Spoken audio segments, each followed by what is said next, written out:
Hello and welcome to The Top Story, a podcast with the headlines of the day from our correspondents around the world. I'm Qizhi.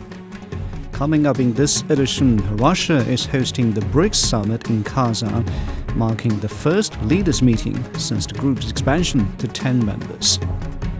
U.S. Secretary of State Antony Blinken is on his 11th visit to the Middle East since the Gaza conflict started. And tropical storm Oscar has brought heavy rain to eastern Cuba, worsening the impact of a recent major power outage. We begin with the 2024 BRICS Summit in Russia. Chinese President Xi Jinping is in Kazan to attend the BRICS Summit. This is the first leaders' meeting after the group's expansion to 10 members early this year. Dai Kai-yi explains some key agenda items. We can certainly feel the passion and the excitement of local people for hosting this summit. On my way here, I saw many posters and signs across town. From what I can see, the preparations have been going pretty well. Chinese President Xi Jinping, he will attend small and large-scale leaders meetings and the BRICS Plus leaders dialogue. So many believe it will be another round of BRICS Summit with fruitful results. It's the first summit since the latest BRICS expansion. Is also the first of what its members called the Greater BRICS Cooperation. After all, we are talking about a group of countries with over 40% of world's population, accounting for 30% of global GDP and 20% share of global trade. So it's indeed a group that matters to the world's economy. And one key focus for this year is, of course, further strengthening global governance, a model many believe characterized by joint decision-making, consultation, and shared benefits. Major countries of the BRICS will continue to lead global South countries, and since its establishment, BRICS has been defending and upholding multilateralism. It aims to be that positive, stabilizing, and benevolent force in international affairs. Chinese president, during his visit this time, will have in-depth exchanges with other leaders on current international situation, the practical BRICS cooperation, as well as the mechanisms development. That was Dai Kai-yi on agendas and expectations from China for the BRICS Summit. In the Middle East, U.S. Secretary of State Antony Blinken is visiting the region for the 11th time since the start of the war in Gaza, amid intensifying Israeli attacks on Lebanon. President Joe Biden said last week he would dispatch Blinken to the region following Israel's killing of Hamas chief Yahya Sinwar, a move that some believe could open a window for new talks on a ceasefire proposal. Meanwhile, Israel said Hezbollah has stashed hundreds of millions of dollars in cash and gold in a bunker under a hospital in Beirut. The military said it would not attack the facility, despite Israeli strikes on other Hezbollah financial assets. The military also accused Iran of delivering the gold and cash to fund Hezbollah. The hospital's director said Israel's claims are false and slanderous. With more on the ongoing diplomatic efforts and heightening tensions, Jonathan Regev reports from Tel Aviv. On the one hand, more and more Israeli actions against the Hezbollah assets.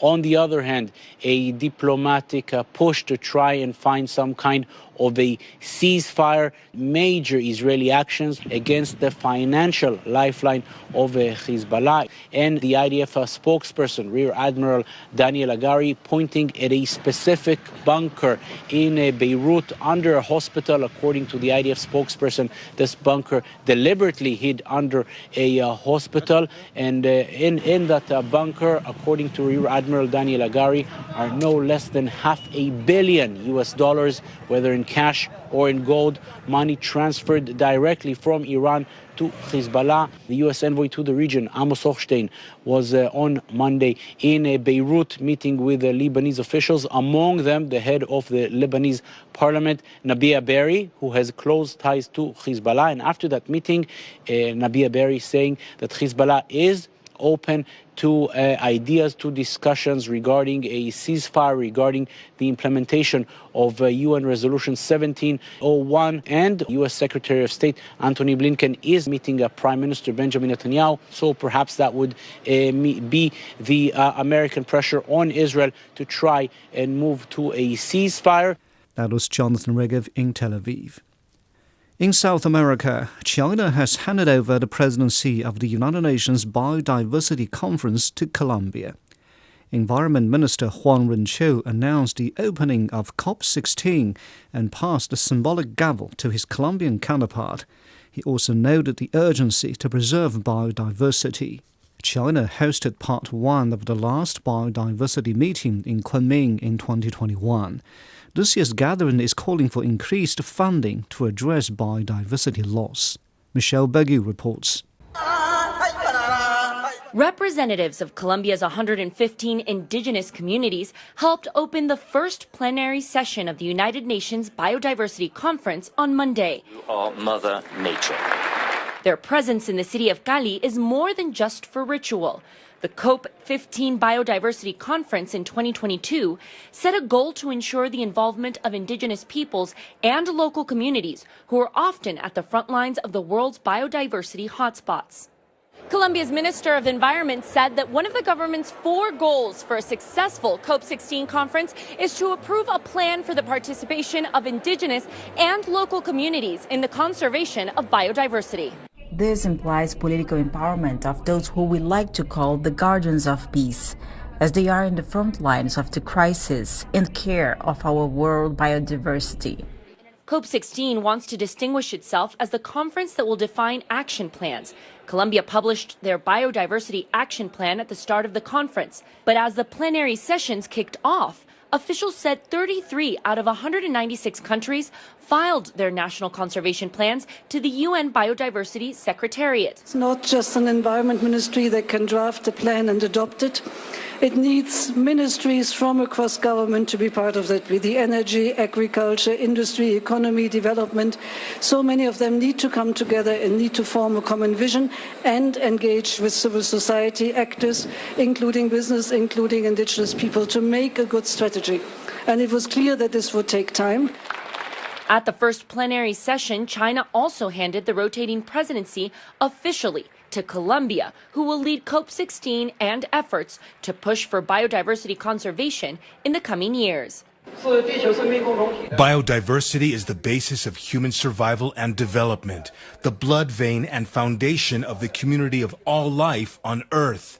The UN Secretary General says biodiversity sustains all life, yet this network is unraveling at an alarming rate because of human activities. In honor of China's work as president during the last conference, Colombia's environment minister handed her Chinese counterpart a replica of Colombia's sculpture, the Peace Dove. The gesture was done in thanks, but also as a reminder of the UN Environment Programme's goal to live in peace with nature by striving towards a sustainable world. That was Michelle Begu reporting from Cali, California. In North America, 2 recent major hurricanes, Helene and Milton, hit critical swing states in the run-up to the U.S. presidential ballot. That could have some impact on November's election. Lisa Soledad-Perez reports. First, Hurricane Helene struck in late September, devastating Florida's Big Bend region, impacting towns in Georgia and causing historic flooding in North Carolina, resulting in over 200 fatalities. Then less than 2 weeks later, Hurricane Milton triggered another disaster in Florida, bringing more destruction with tornadoes, powerful winds, and severe flooding.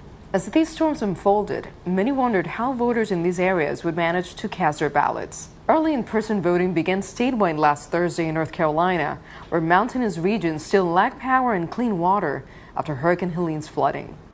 The North Carolina Board of Elections said it was pleased with the early electoral process.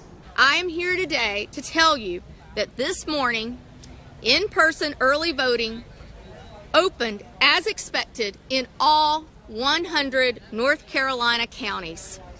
That includes 76 early voting sites in the 25 counties in the Helene disaster area, down only 4 from the 80 early voting sites originally planned. This is an incredible accomplishment. In Florida, the governor has extended early voting in affected counties and modified deadlines for polling locations and vote by mail ballots. He also suspended poll worker training requirements in these areas. However, the governor declined appeals by several organizations to extend the voter registration period. Federal judges in both Florida and Georgia also denied requests from voting rights groups to reopen voter registration. Despite the challenges, the first days of early voting in the storm-battered and key battleground states of North Carolina and Georgia saw record turnout. Early voting kicked off on Monday across most of Florida, and with the stakes so high in this closely contested election, every single vote matters. For many here, it's not just about politics. It's also about securing that support that they desperately need to start rebuilding their lives after these devastating storms. That needs a solid Paris, bringing the impacts of hurricanes on the U.S. presidential race. Meanwhile, tropical storm Oscar has lashed eastern Cuba as the country slowly restores electricity following grid failures. At least 6 people have died. Cuban President Miguel Diaz-Canel says rescue workers could not yet reach some disaster areas as they are still isolated by floodwater. 10 million people were without electricity before Oscar's arrival. Work continues to get the system back online. Luis Chirino has more from Havana. Tropical storm Oscar made landfall in eastern Cuba as a Category 1 hurricane Sunday afternoon, as electrical workers keep hard at work to re-establish the power system. Although the storm has weakened, strong winds and heavy rains have generated 2-meter-high ocean swells, hitting the coast and flooding in low-lying areas.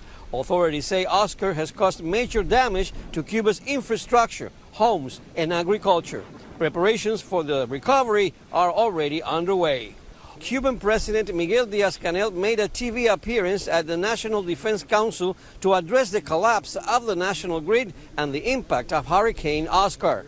The president praised the support and solidarity of the people and announced actions to purchase fuel and spare parts for the power grid and measures to cushion the impact of the storm. Earlier on Sunday, Energy Minister Vicente de la O Levy told journalists that over 50,000 electrical workers were working tirelessly to restore the power service to normal. We will restore the system, but we will still face a lack of fuels and spare parts, which will imply planned power outages, depending on the fuel availability. Cuban authorities say the long-standing U.S. embargo prevents Cuba from importing spare parts for its power grid and securing fuel. Early Monday, several regions, including neighborhoods in Havana, regained power, though most residents remain without power. The energy minister expressed hope that the national grid might be restored by mid-week. That was Luis Chirino on efforts to restore power across Cuba. And now recapping the headlines, Russia is hosting the first BRICS leaders meeting since the group's expansion to 10 members. U.S. Secretary of State Antony Blinken is on his 11th visit to the Middle East since the Gaza conflict started. And a tropical storm Oscar has brought heavy rain to eastern Cuba, worsening the impact of a recent major power outage. At least 6 people have died. And that's it for this edition of The Top Story, a podcast that brings you world headlines every weekday. For more news in politics, business, sports and culture, you can subscribe to The Beijing Hour, a 1-hour podcast news magazine program. We would welcome and appreciate all ratings and reviews. I'm Qi Zhi. Thank you for listening.